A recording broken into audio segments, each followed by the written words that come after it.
My name is Cindy. I'm a 35-year-old office worker. I met my husband Joe through a colleague at work, a kind of blind date, and we got married. Joe and I are of the same age and shared the same hobbies, and I thought life with him would be enjoyable. My in-laws were cheerful and kind people, and my mother-in-law said, "We were worried because Joe hadn't brought home a single potential bride until now. Please, take good care of Joe." Her words stabbed at my heart a bit, since I'm of the same age as him, but I pretended not to notice. A year has passed since our marriage. There were times when we argued and Joe would immediately mention divorce, but I thought that's part of married life, and that happened. I think we got along relatively well. On weekends, we drove and took day trips, a hobby of ours. Before we were married, I traveled alone a lot, but after marriage, we basically acted as a pair. Joe lived with his parents until we got married, and he seemed to use their car when he went out. So after we got married, we have been using my car since. That car is nearing its limits. I was driving a compact car because I liked the design and rarely had passengers, but I am considering buying a new one before the next car inspection. When I consulted with Joe about this, he agreed, saying, "It's your car, so do as you like. But if you're going to replace it anyway, why not get a larger car instead of a compact?" he suggested. And I agreed. The next weekend, we went to look at cars together. As we started looking at cars, Joe got more excited. The car, he said, was good, was quite expensive. Certainly, its performance was good. It was spacious inside, and there was nothing to complain about. But I hesitated because I hadn't considered spending that much. "How about I take out a loan in my name? The frequency of driving is about the same for both of us, and we're paying from our household budget, so it doesn't matter who does it," Joe suggested, and we decided to consider it in that direction. We went to look at other cars, but we liked the first one best, and decided on it. However, the loan was not approved in Joe's name. It seemed to have been flagged because he had just changed jobs. Then, Joe started swearing at the clerk. "I'm saying I'll buy it. Can't you do something about it?" This is one of the things I dislike about Joe. No matter which store we go to, his attitude towards the staff is somewhat condescending. When I tried to stop Joe, he got sulky and went outside to smoke. My husband has a domineering side. Whenever something doesn't sit well with him, he quickly threatens divorce, which is really tiresome. I profusely apologized to the salesperson. Perhaps it would be easier to get a loan if the amount was lower, or if it's cheap. I could pay in full. As I was consulting with the salesperson, my husband came back. "Hey, why not buy it under Cindy's name? I'll be the one paying anyway," he said, leaving me to ponder. Actually, I found this idea appealing, and other cars just didn't resonate with me. I nodded and signed the document. They said it would take a few months for the car to be delivered, so while I looked forward to its arrival, I drove around in my old car, cherishing our last moments together. My husband, sitting in the passenger seat, fiddled with his smartphone, saying, "Finally, bidding farewell to this cramped space, huh?" During the drive, I let my husband take over the wheel. As I casually glanced at the smartphone left on the dashboard, a message caught my eye. "Did you get a new car? And it's a luxury car at that." It was from one of my husband's colleagues. My husband seemed to have been showing off our new car. My husband has a vanity issue, though he probably hasn't mentioned that the car is bought under my name. I thought it didn't matter, but this car ended up changing our fate. 3 months later, the first place we went to in the newly delivered car was my in-laws' house. We visited to celebrate my father-in-law's retirement. My husband always says we need to honor his parents, so it seemed like a good opportunity. When my father-in-law greeted us, he excitedly looked at the car and said, "So, this is the new car. Nice! So cool!" I suggested, "Let's go out together in this next time," to which he responded with delight. My mother-in-law, too, said, "I want to go too! How about a spa trip?" She seemed excited, so I decided to make plans, taking into account their wishes. At my in-laws, we had a great time talking about my father-in-law's work and my husband's childhood. One memorable comment was, "I really wanted a daughter. I thought it would be fun to go out and share clothes with her, but it was you, Joe, who I gave birth to." She then added, "So Cindy, If you don't mind, let's go out together next time. I was thrilled. However, my husband didn't seem to find this amusing. Although my mother-in-law was only joking and she didn't say a word about not needing him, he was sulking. Before we got married, I found his pouting cute, but it becomes a bit annoying when it happens so frequently.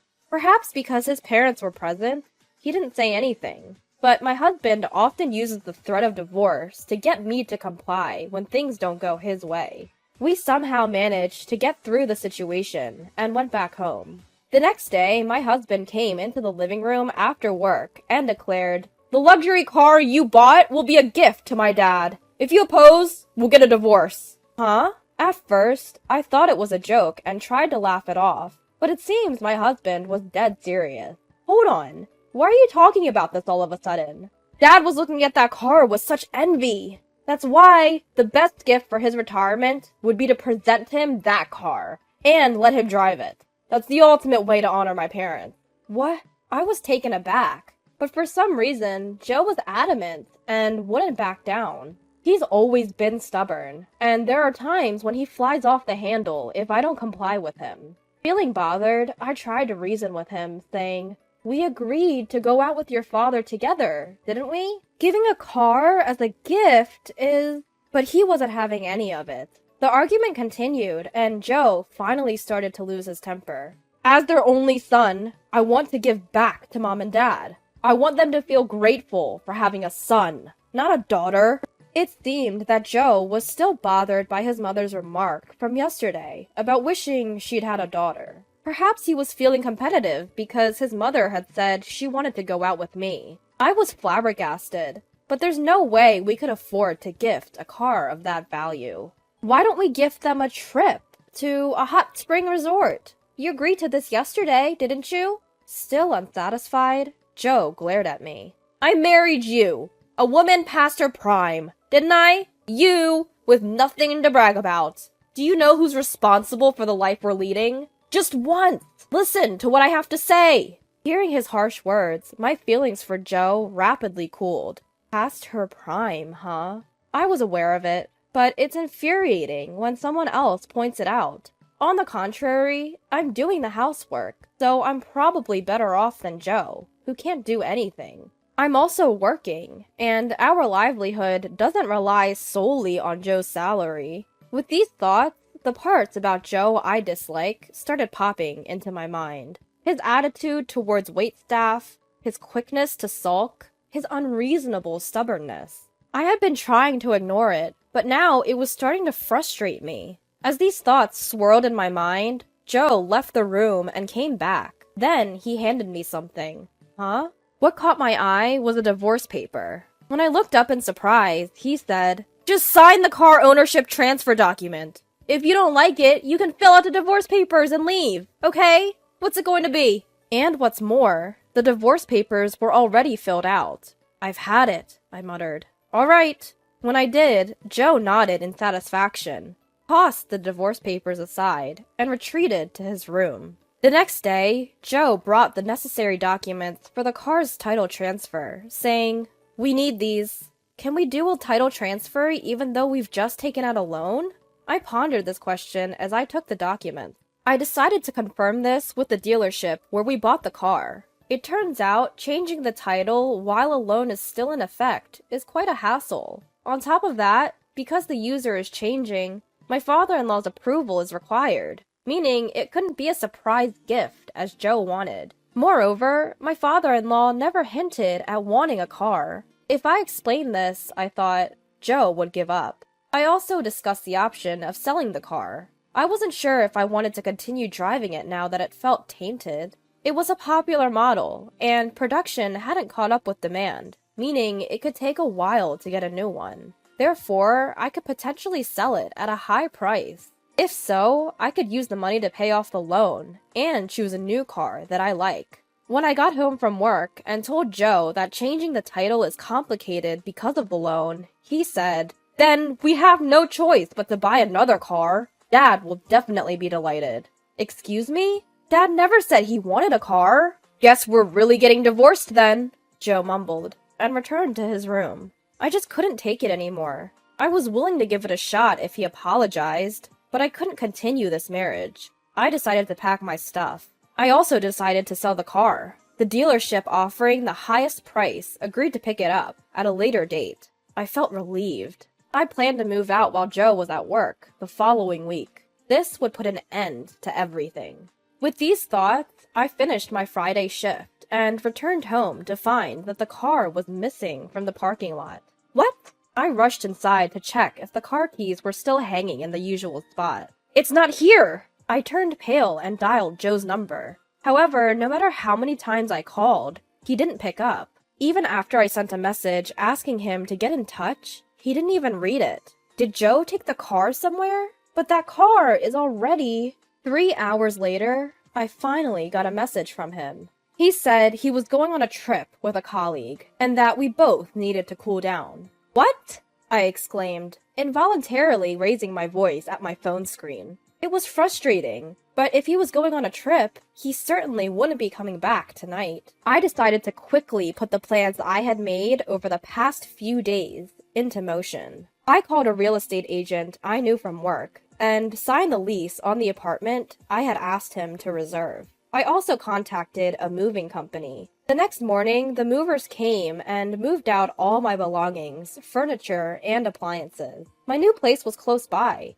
and by mid-afternoon, my new life had begun. Perhaps it was the weight off my shoulders, but I found myself dozing off. Then I was awakened by the ringtone of my phone. It was a call from Joe. He must have come home, found me gone, and was surprised enough to call, I thought, smirking a bit as I answered the phone. Cindy, can you help me? As I expected, Joe's voice was frantic, but he didn't seem to be at home. He went on. I've had an accident and my insurance isn't covering it. I didn't understand what he was talking about and responded, What? At that, Joe began to get angry. That's why! The new car's insurance! I called the insurance company because I had an accident, but they say it's not covered. As I listened to him, I finally understood. What do you mean you had an accident? Where? Are you injured?